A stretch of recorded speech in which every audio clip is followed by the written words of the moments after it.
that you want spousal support. Now, I've said this many times. I put this in our group chat. Yeah.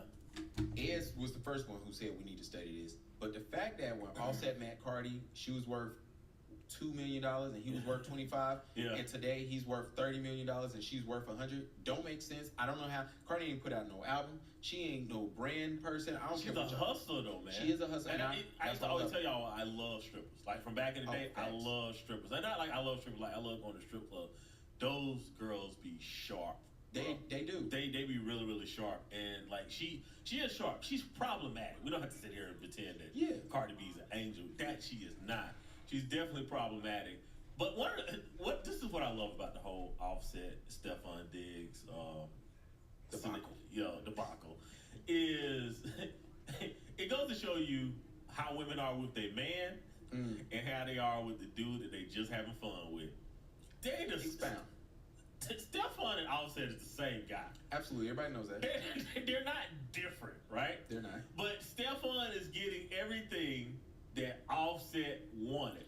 Well, according to Cardi, she gave Offset all of that. Yeah. He still. And that's why I caveat it, right? This is also a good example of don't lie. Just don't lie to your woman. Because I do believe Stephon Diggs is just like, I'm wild, but this is what I like. This is the truth, right? And I think Offset was just like, okay, I'm doing too much. Let me sneak and do.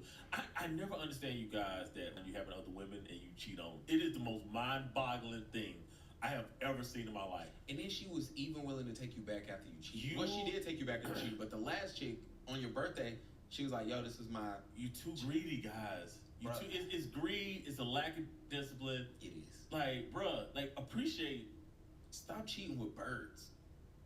Well, I mean, look, they're rappers. That's what they do. Yeah. You know what I'm saying? They got the smartest. And at some point, we're going to need to talk about this Bow Wow, Ray J to Future to rappers pipeline of women to football players. Bow Wow is a sniper. Bow Wow and Ray J. Yeah, especially Bow Wow. That nigga. They grab them first, and then it goes from the rappers to the football players. And I know how the football players get it, but the football players actually have money. I'm laughing at you not considering Bow Wow as a rapper. That's the funny. Bow Wow's an entertainer, man. He is. He's an actor rapper. Yeah. He's an entertainer. His rap was in the past, but at some point we're gonna have to examine that pipeline, man. Like how do y'all go through that whole pipeline? It's the athletes. Well, they all got the same intelligence level, and it's not high. And we can be real. Football players are smarter than basketball players. No disrespect, but they actually go to more college. Most of them finish college. Well, absolutely. Well, how do they finish college? And the linemen are the smartest. Yeah. The other ones. But, you know, the fact that Stephon Diggs is on shaking Tootsie around, like it's just... Well, we do not know that they were a pink powdery substance. No, they chicks. Okay. They just excuse me, I used that term in the wrong way. He has some chicks that they found, you know what? That looked like a fun-ass boat, though.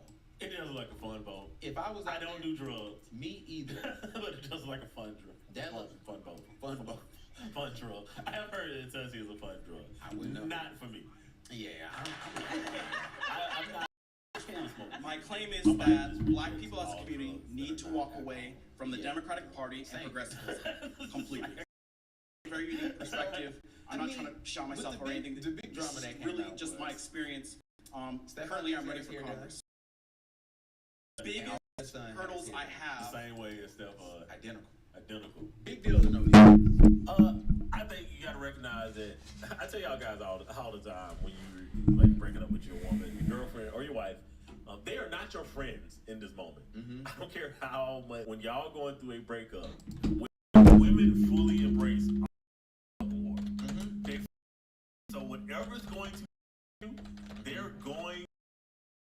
And you were about one of the most famous people in Cardi. Yeah, who has a way larger following than you. Yes. Something so subtle. She ain't said your name. She even said it, right? She just, but because she know that they're gonna notice it. And now, is it foul?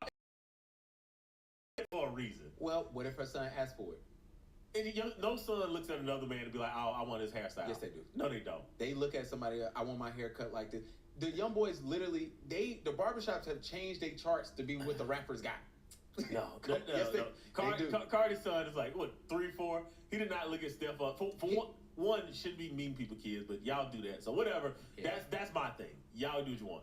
But but you know, he did not look at it and was like, "Ooh, mom, I want my hair like Stefan." That is not what he said. I wouldn't be surprised. That's not what he said. I literally. Yo. What up, fam? What up? Appreciate people coming in, hanging out. Started off with the clip tonight. New pod did drop today.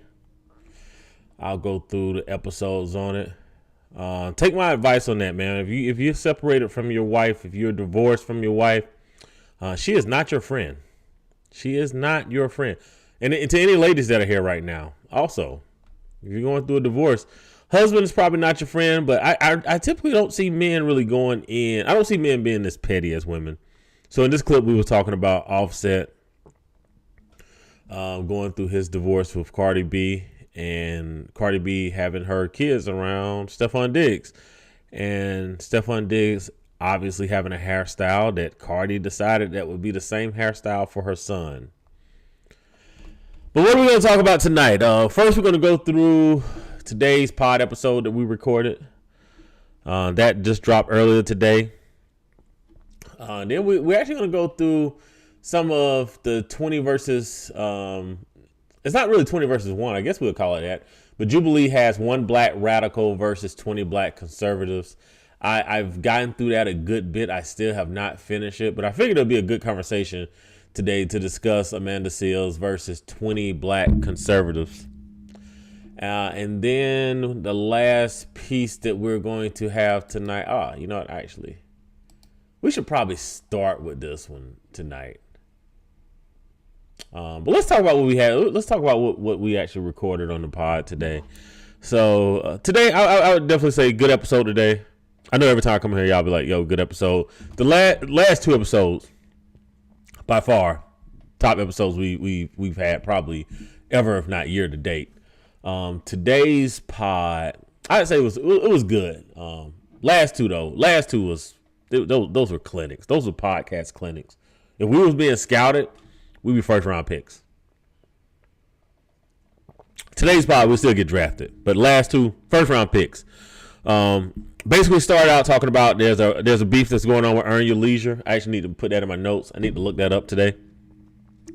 We then spent the next 20 minutes discussing Amanda Seales and Jubilee, 1 black radical versus 20 black conservatives. And again, we're going to talk about that tonight because we ended up spending a good amount of time on that today. We discussed Leela Rose. I kept calling her Lily Rose, who's evidently a porn star. On her Faith podcast. And then we've probably spent like the next 30 minutes discussing Sha'Carri Richardson and Christian Coleman. And we didn't discuss the DV. We actually tried to come at it with a different angle to discuss whether or not are black men ever seen as victims, right? Is there anything that can transpire that will make a black man look like a victim? And we really dived in Sha'Carri lying, right? Like a blatant lie, an obvious lie, and how often that occurs in relationships with men.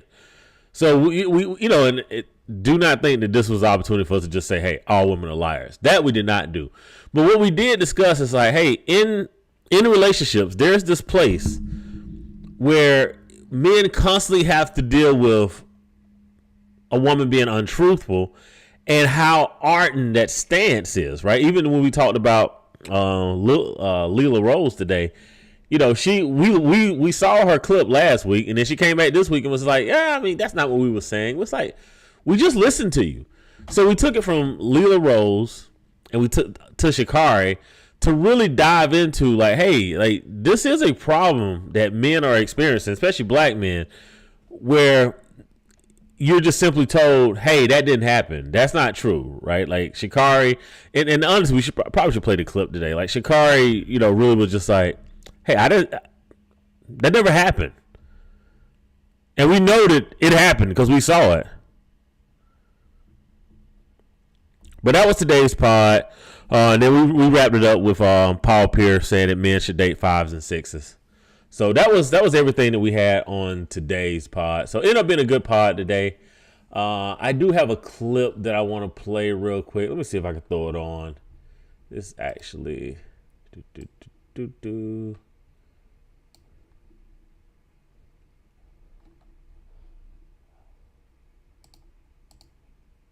Let's throw this on real quick. Let's check it out. Got married? Yeah. You were married? I was married. I was a married woman. What? Yeah. How long were y'all married? Not long. Probably 2 years. Okay. Yeah. Okay. Yeah. Okay. Such a great guy, amazing guy. Like, but we just didn't want the same things in life. Okay. He was okay with just love and, you know, going to church and having a family, going to work and raising kids. And I was like, I want more. Okay, I do want to point out that she said that this man was okay with just going to church, having a family, raising kids, but she wanted more. Let's continue. More, yeah, I get that. And I shouldn't feel bad for wanting more. Did you feel like you knew y'all weren't on the same page before you walked down the aisle? So why'd you do it? What was the reason? That's a lot of pressure. Okay. When a man proposes to a woman, that's a lot. And in front of people, I didn't want to let my community down. They thought this was beautiful. look, like, he's like, I gotta say yes. After that situation, I'm gonna tell you what you don't want to hear. Because someone should have told me. Oh. And I'm not gonna put that responsibility on them. But if someone would have been like, hey girl, you're not even happy right now. He was happy. Yeah. And that makes it harder. Yeah. You know, because you're like, you have someone that loves you. But at the end of the day, love is not enough. It's not enough. It's not enough because love is a choice. Are you going to wake up and do the work? Every day. Yeah.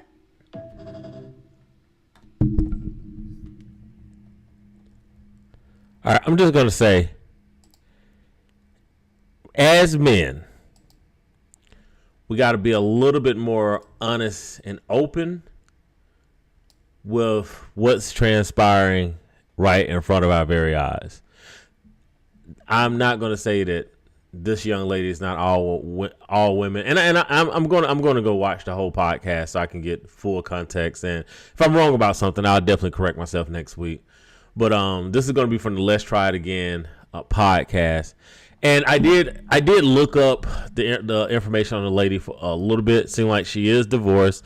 I do believe that she's dating a lady now, right? So she is in her truth.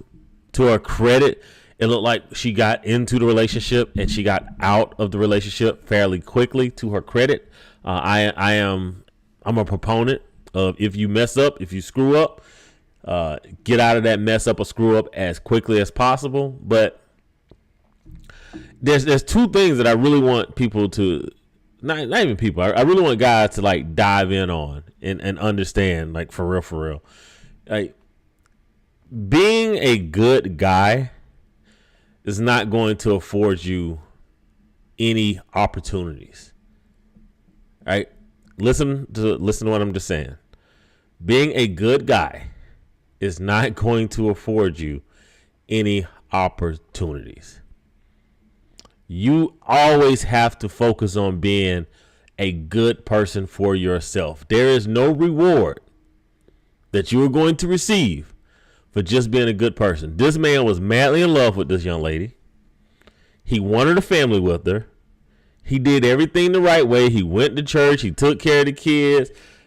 He loved his wife, you know. And she still was like, it's not enough.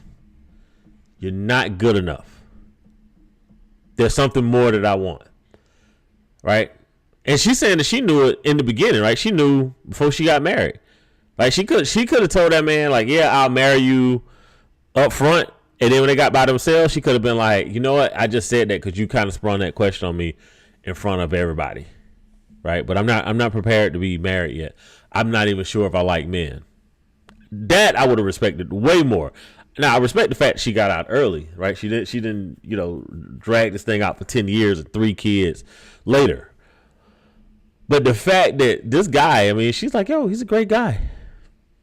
He's a church guy.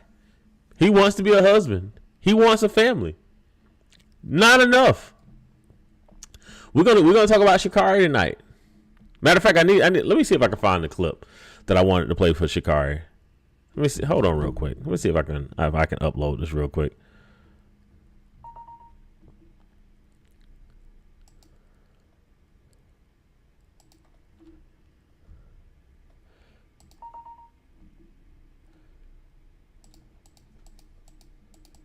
Let's see here. Shakari video.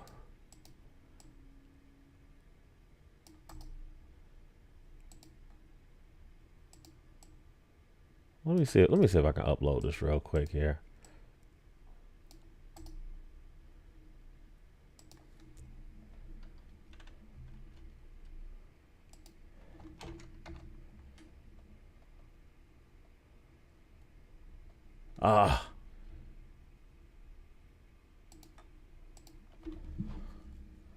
Hold on, fam, because I do want to play this.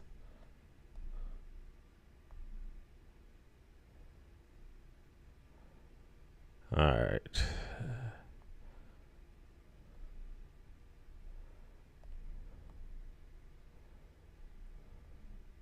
All right.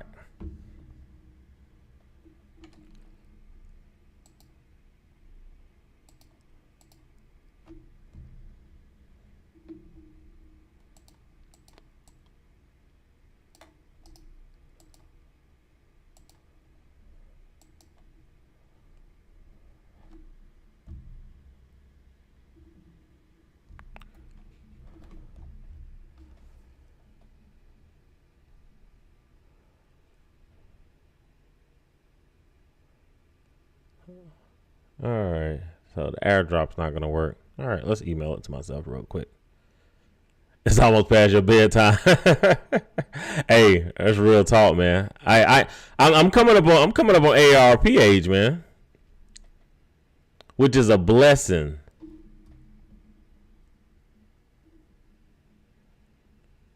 Let's see here. Why don't you want to drop it?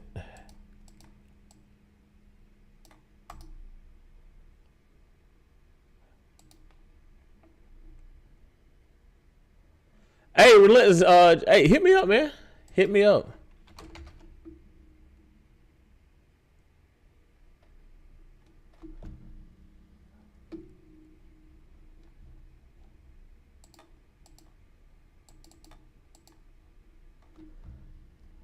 We gonna find this clip tonight. Devil is a lie. All right, let me go here.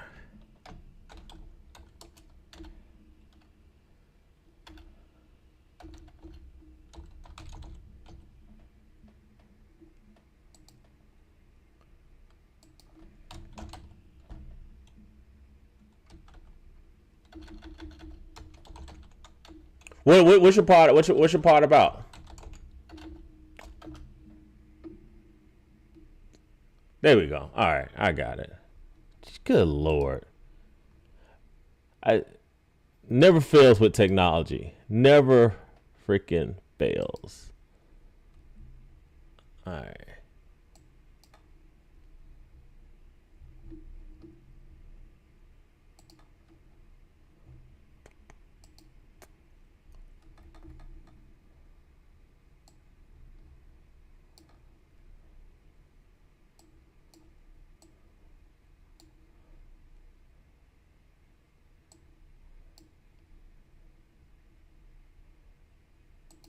For my right, I don't have to give it to you because it's in my position. But when it came to the point that I saw that he chose to make it more about the police and things of that nature, that showed that he made a choice. So I just want to be more professional and just come professionally and let you know, like, hey, relationship thing, have no problem, and walking up to you guys. So I'm not hiding. Right. Mm-hmm. Was there any type of physical? No, I didn't touch him. He didn't touch me. Okay, this is the part that I wanted to play right here. Right. We all saw everything that happened on camera, right? But listen to the first thing that she says right here, right? Walking up to you guys, so I'm not hiding. Right. Mm-hmm. Was there any type of physical? No, I didn't touch him. He didn't touch me. I will be honest. Now, notice that she followed up with, "I'm gonna be honest," right? Did he touch you? Did you touch him? First thing she said, "No, I didn't touch him at all." Right? Let's keep going. No, I haven't hit him with anything. Not at all. He had headphones that were mine, and I just grabbed those headphones, but not physically. If you would like to ask me, you can ask him, but I don't want anything. I just want to get your side. Okay, absolutely. You can ask him whatever you need to ask him. But yeah, you're a coward. Is it Shikari? Shikari. Shikari. Thank you so much, Sherry. What's your phone number for you? And like I said, I don't have a problem cooperating because, like I said, it was some relationship stuff. So that's why I came up and everything. Do you have your boarding pass by chance? Just so I can just take a photo of that? Just Absolutely, yes. And you can contact me whenever you need to. I'm so glad to see you. No. And one of the things, the reason why I'm playing this is because the biggest reason why I'm playing this is because we've normalized this type of behavior in the black community. Like we've normalized, and it's probably normalized in the white community too. But this, being mushed, being pushed around, and then, I ain't do nothing. We've normalized that. The one that got delayed, and then the new one, I think it's I have it, but they moved my flight to 10 p.m. If you don't mind, I don't think I just physically have it. But you can take a picture. I don't mind at all. So are you heading back to Florida? Yes. No. I'm heading to Eugene, Oregon. Oh, okay. Mm-hmm. I can probably find it this way. Yeah, you can find it that way. It's just to kind of document. No, please. Please document everything. I have no problem with you documenting anything. And I'm going to do my part so you can do your best, document everything.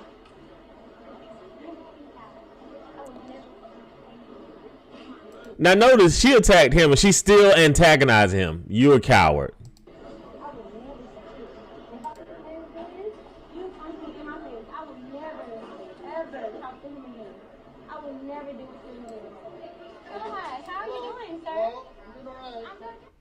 Now, notice that back and forth that she's doing, right? That she goes from being, hey, how you doing, sir? To, yeah, you the worst person in the world, bruh. This is an episode right here. I will no longer mess with him or what he had going on. He has some stuff in his bag. I just need to get out of my bag. Okay. My iPad, some clothes. I can stick it out, put it in my suitcase, brought his bag back. That's pretty much it. But we have a relationship, this, kind of thing going on right now. But yeah, exactly. But I brought his bag back. I took all of my belongings out. I would leave him alone. You don't have to worry about me. I have a flight coming up for myself. Like I said, I'm on the phone right now. I have all of my belongings, but you don't have to worry about me while I'm in the airport with him at all. I just have to get my belongings out. Yeah, do you need my ID for what? If you don't mind me asking? Assault? Oh, Kristen, I assaulted you. Chris, I assaulted you? Okay. I'm so sorry. I'm just making sure. Oh, okay. Oh, one of the TSA people, because I can definitely have evidence of him assaulting me if possible. All right, let's go back. It's reported. We all saw it. Listen what's said here. Oh, one of the TSA people, because I can definitely have evidence of him assaulting me if possible. Okay. Now, mind you, there's no video footage of Christian assaulting her, right? She is 100% just throwing him to the wolves, right? Like she's done something to him, but she wants the cops to do something to Christian Coleman. Christian Walker's a baseball player. All right. Now let's understand something about Christian Coleman, right? Christian Coleman is college educated. He graduated from the University of Tennessee. Right, he was a Division I athlete in football at Tennessee, which is really hard to do. Right, All-American track and field. They're going to Eugene, Oregon, which is the headquarters of Nike. So I'm assuming that they're both signed to Nike. They're doing some training. He is walking away from her in that whole video. I'm not going to play the video, and I'm not going to make this conversation based on. This is kind of what we talked about today on the pod. I'm not going to make this conversation about the intimate partner violence or the domestic violence, right? But what I am going to make this conversation about is, do we ever see black men as being the victims, right? Because here we have a situation, we have a scenario where Christian hasn't done anything, right? But walked away from her. He could have done something to her, but he didn't do anything. All we see him in the video doing is walking away from Shikari. We don't see him antagonizing her. We don't see him saying, hey, leave me alone, stop hitting me. We really just see him just walking away. And we have Shikari saying, hey, I can produce footage of him abusing me, when she's being approached for what she has done. She's not being approached for what Christian has done to her. She's not being approached to testify what she's seen someone else's have done. She's there on her own accord for what she has done in the airport by herself. And the first thing out of her mouth is, neither one of us touched each other, which we know that to be 100% false. And then when they like, hey, we have footage of you touching him, right? What is her response? Well, he touched me, right? All this we know to be untrue. And I don't want to say that this should be a warning to black men. I don't even want to make this gendered, right? What I really want to discuss is, why are black men in this constant state where not only do we have to defend ourselves, right? Not physically defend ourselves, right? But just image wise, right? Like, if there's no cameras there and Sha'Carri says, hey, Christian is attacking me, right? Which she clearly says right here. She clearly says this to the cops, right? She clearly said, hey, I can produce footage of him attacking me. If all it takes is just someone saying, hey, this is what's transpiring when there's no cameras around. This is what's transpiring when men can't, have video footage of their innocence. The only thing I can say we can do to get away from that is you have to have a 100% no bend, zero tolerance policy. Right? It can't be something where, hey, if there's a misunderstanding or if you're mad at me and you think that this is an opportunity for you not to be nice to me, where I say, you know what, I understand your misunderstanding. Men have to get to a point where, I can't understand your misunderstanding. Like, I can't. It has to become a zero tolerance policy. You have one time to lie to me about something that I didn't do. I gotta let you go. You have to be let go.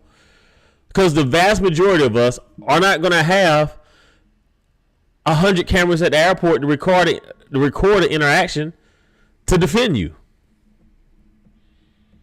There has to be a level of trust between that man and his partner that I'm pretty sure Christian wish he had. I don't think deep down he knew he had it, but I know he wished he had. I know he wished that, like, hey, I wish Sha'Carri had the discipline to not do what she did in the airport.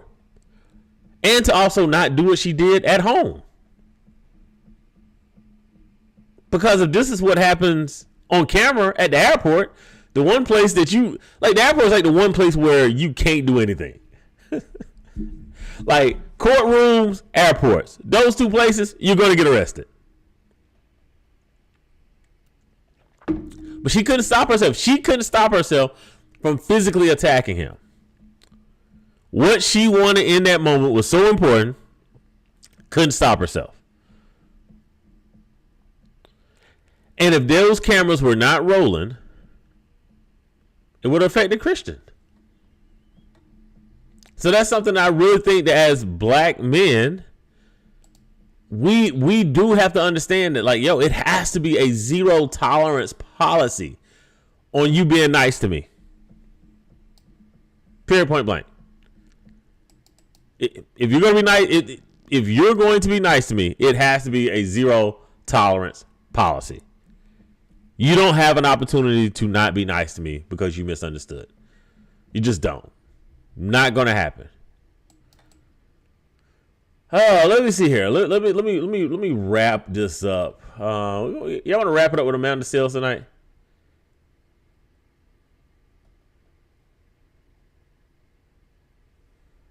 You know what? Actually, yeah. Let's read this quote. Let's see if y'all can see this real quick here. So this is Amanda Seales. This is what she posted to the bottom of Jubilee. So Amanda Seales is actually highly educated. I want to say she went. Well, I just say she went to Ivy League. I want to say Columbia, but I'm not quite sure. But she is highly educated. But she was like, a black radical is someone who within their life and livelihood opposes, educates, and organizes against imperialism, capitalism, and colonialism, while uplifting art as education, collective liberation, and the protection of laborers and their labor from the exploitation by the ruling class. It is a stance that refuses assimilation into white supremacist frameworks as a method of protection of equality. She get no disagreement with me here. I kind of disagree with the whole first part of the statement.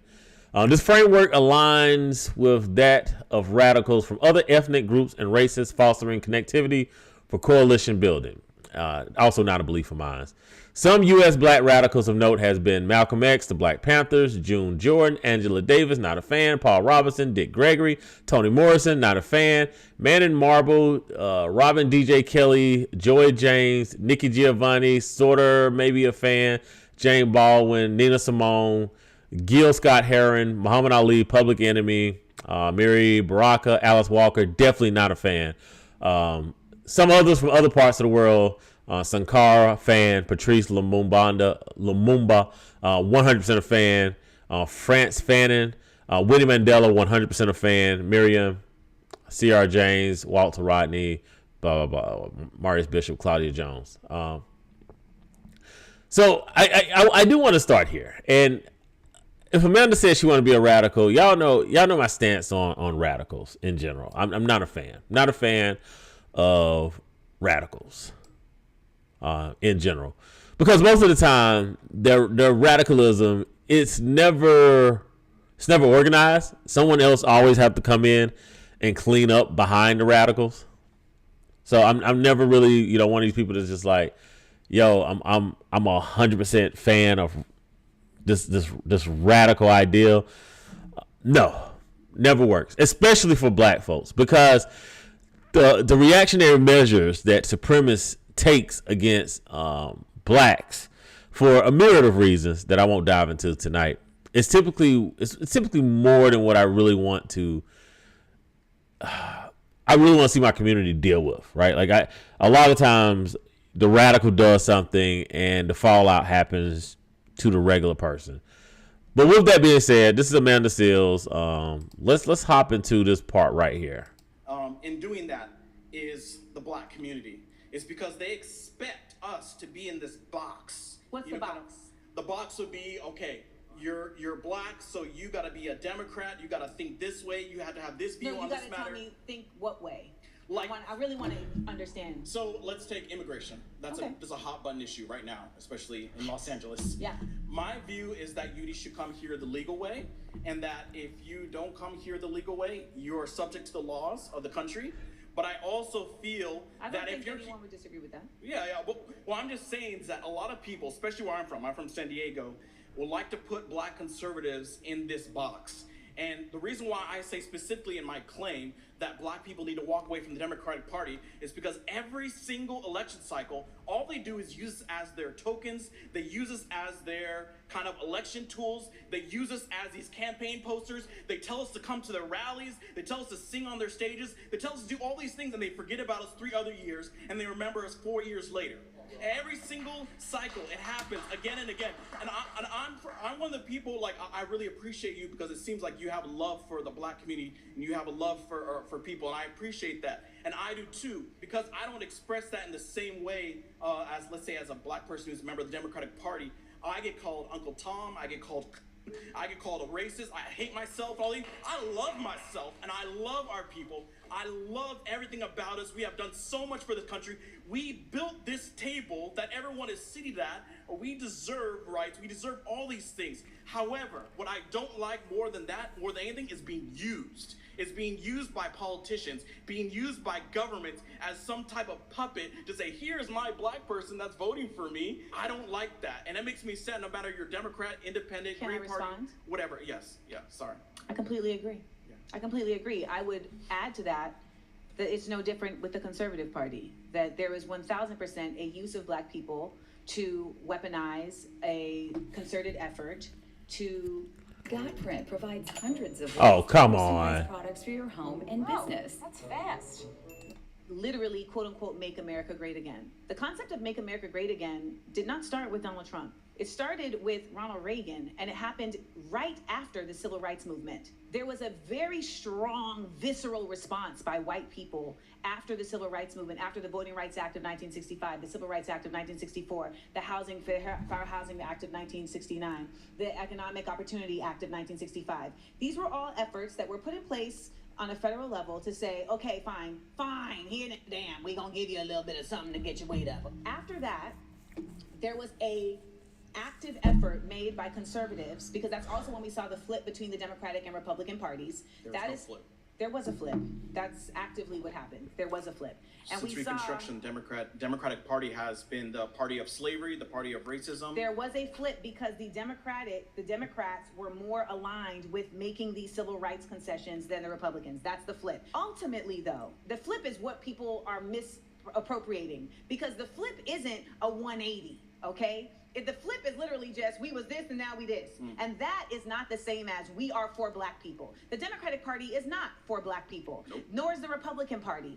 Any nation that has a bipartisan system that doesn't even allow for its own people to determine who are going to be the candidates for president isn't for its people in general, beyond blackness. So it's imperative that we begin to truly understand the systems at work in this government that not only hinder us as black people, but they hinder anyone who wants to see change, because they are ultimately working together. Now, do we see one party activating high... She's 100% correct about that. These parties are 100% working together. They are not for black people. The Democrats nor the Republicans. Levels of discrimination than others? Yes. Do we see one party that is more violent per se than others? Yes. And we can say this on many different levels. But when it comes to like enacting genocide or destabilizing other nations, we know that that happens on an American level, regardless, okay? I completely agree that the idea that you have to act a certain way as a black person is really problematic, because the Democrats and the Republicans, neither of them actually care about black people. And when we talk about conservatism or we talk about being a liberal, neither of these aspects were grounded in how do we help to repair the harm that we have caused an entire group of people who made it possible for us to even have a constitution. So you can sit here and show me whatever you want. No. The only reason why I was going to show you this is because even with that constitution, we weren't even humans. When they wrote it. So that was another fact check I wanted to kind of fact check before, but I couldn't say anything. But the 3/5 compromise had nothing to do with your 3/5 of a person. The 3/5 compromise had to do with representation in Congress. So there's a little note here if you open this. The 3/5 compromise said that the Southern slaveholders needed to be represented fairly in Congress. And because there were so many more slaves than actual white people in the South, they were allowed to count their slaves as representation, even though those slaves did not have the ability to vote. If we were at that time, let's say the 3/5 compromise never happened, we were a whole person as a light of the government, right? If that happened, then this America would not be the America that you know today. Because what it was is, we were counted as whole. You're defending the 3/5 compromise, bro. Can you listen? No, listen for a second. Okay. Because I don't want you I'm gonna let her finish. Characterize what I'm saying, okay? Okay. Slavery was wrong. It was absolutely disgusting and immoral thing. Okay. I have nothing good to say about that. But the 3/5 compromise, if you counted a person who was a slave as a whole person at that time, yes, most of the slaves were held in the south of the Mason-Dixon line, right? I just said that, yes. So what would happen is they would have more representation in Congress, and thus those laws that were, by the abolitionists, those would have been gone. Okay, so that would have gave the South more power. All right, this is what I want to say before I wrap up tonight. All right, he's saying that hey, if they would have counted the blacks that were enslaved, that the South would have had more representation. And we would not have gotten the abolition legislation passed, which he's absolutely right about, right? But counting the enslaved blacks without giving them any representation, while also saying that, for the most part, they're not citizens, just that logic in itself, it doesn't work.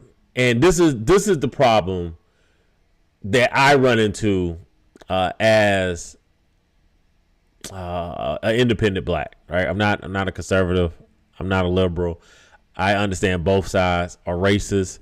Their racism actually changes depending on, what they need. They're right. You know, Democrats, every time they want to run for an election, you know, it's like, oh, well, what about the black voters? And, you know, what's going on right now? I mean, it's August, right? Like, have we heard from Democrats in relation to anything regarding black people whatsoever?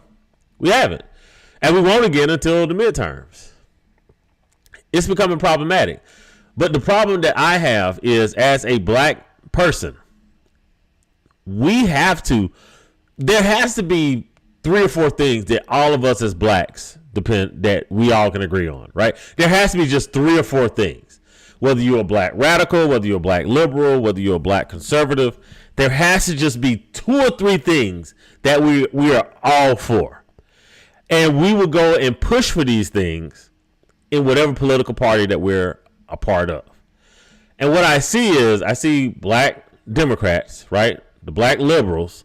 I see those people go and say, well, what agenda the liberals want to push, right? If they want to push LGBTQ, well, we're going to get behind that, right? Not what's good for black people, right? But what's good for Democrats. When I see the Republican conservatives, right? They are anti-immigration for a myriad of reasons, right? And instead of saying, well, what can we get for our community over here by supporting this legislation? It's just like, no, we're just supporting this legislation. Carte blanche. It is what it is, right? But we have a huge problem in our community where everybody wants to be the smartest person. Everybody wants to be the person that came up with the ideal, right? And in other communities, we don't know who come up with their grand ideals. Who came up with the slogan "Never Again"? We don't know. Like who was the author of the Constitution, right? You would have to look it up.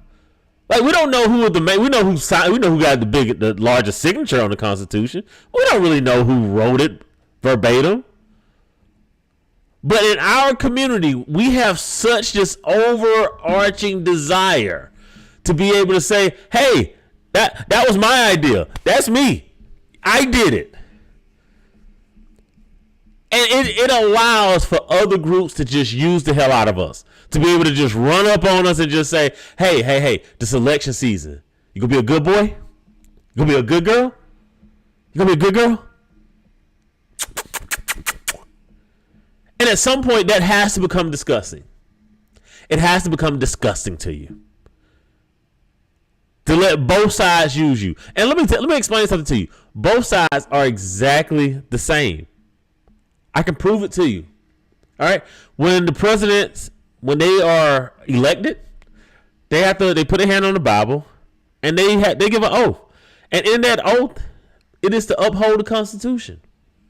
Okay. Your current president was asked on, I think, one of the Sunday morning shows. I forget which one. And I couldn't believe what I heard.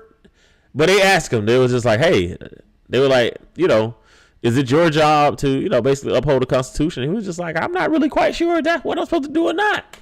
It's the president, right? If Barack Obama had said that, if Hillary Clinton had said that, if Bill Clinton had said that, if Kamala Harris had said that, Republicans would loop that ish on news from the time they said it to 3 years after they won the election. Democrats didn't even give a whimper. I can't tell you how much more these people are on the same page. Democrats are anti-immigration too. Democrats are anti-blacks too. Democrats are anti-reparations too. Okay? They're against all that. But so are Republicans. But at some point, black Americans have to get on the same page and say, hey, there has to be 2 or 3 things that we all agree to as black people, right? We don't have to agree on taxes. We don't have to agree on abortion. We don't have to agree on universal basic income, right? We don't have to agree on education, right?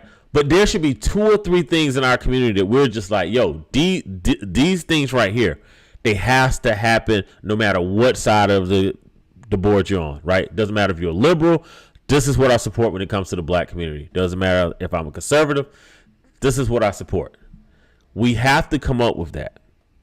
Right. And I played that clip out because this is probably one of the less offensive ones. Right. And I think this was one of the times where they agreed more than they disagreed.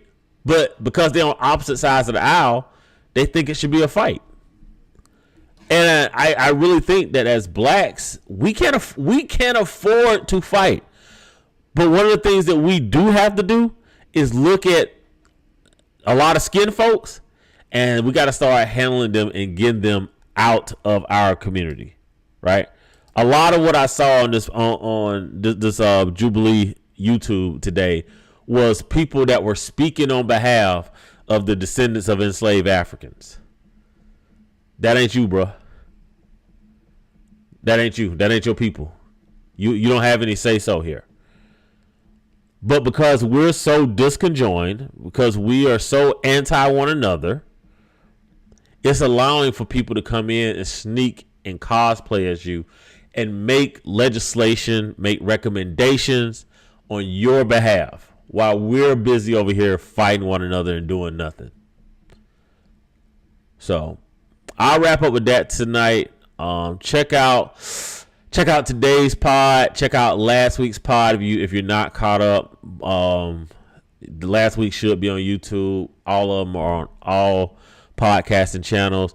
And make sure if you know anybody that listens to podcasts, I think we're gonna dive more into the politics. I kind of hate politics, but it's kind of like the only place to be right now, where I guess it's less controversial with the morons that exist on the internet. Crazy enough to say, but yeah, like I kind of find less morons to be in the political space than I do in the dating space, the manosphere space, the gender space, things of that nature. So probably start going a little bit more into that, especially being that the elections, the midterms are coming up, and low key, we don't know if it's gonna be another election. So kind of interested. But that's all I got tonight, man. I appreciate y'all tuning in. If y'all have any questions, hey, man, always feel free to hit me up. If I missed on anything, please always feel free to hit me up. Please let me know. I am one of those people where if I'm wrong about something, please let me know. I like having the correct information in front of me. So if I'm wrong, I am not like Lila Rose. I'm not gonna double down next week and tell you that what you saw ain't what you saw and what I said is not what I said. I might provide clarity if I think you misunderstood me, but if I'm wrong about something, yeah, I like to clean that thing up and keep it moving, man. The best thing about finding out that you're wrong is that you never have